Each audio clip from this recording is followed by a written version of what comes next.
দর্শক, আমি এখন দাঁড়িয়ে আছি বান্দরবানের রুমা গ্যারিসন ক্যাম্পে। একটু আগেই যে নতুন গজিয়ে ওঠা সশস্ত্র সংগঠন কুকি চিন ন্যাশনাল ফ্রন্ট কেএনএর সে আস্থানা থেকে উদ্ধার করা যে স্বয়ংক্রিয় অস্ত্র, গোলা বারুদ, ওয়াকিটকি সহ বিভিন্ন সরঞ্জাম এখানে আমরা এই যে সেনাবাহিনী আমাদের সামনে এই যে একটু আগে প্রেস ব্রিফিংয়ের মাধ্যমে দেখিয়েছে।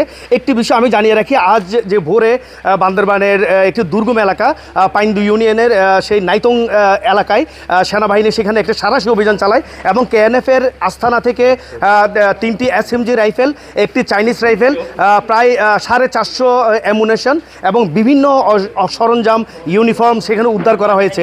এবং আমরা যেটি দেখেছি এই উদ্ধার অভিযানে সেখানে একজন কমান্ডার সহ 2 জন কেএনএফের সদস্য নিহত হয়েছেন এবং একজনকে সন্দেহভাজন আটক করা হয়েছে।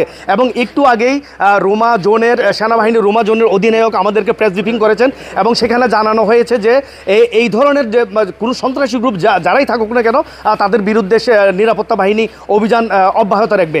আমরা জানি যে সকাল থেকে এই অভিযানের পর সেখানে যে সাধারণ যে পাড়াগুলো রয়েছে জনগণ সেখানে একটা আতঙ্ক অবস্থা বিরাজ করছিল এবং এখনও বর্তমানে সেখানে সেনাবাহিনীর অভিযান অব্যাহত রয়েছে।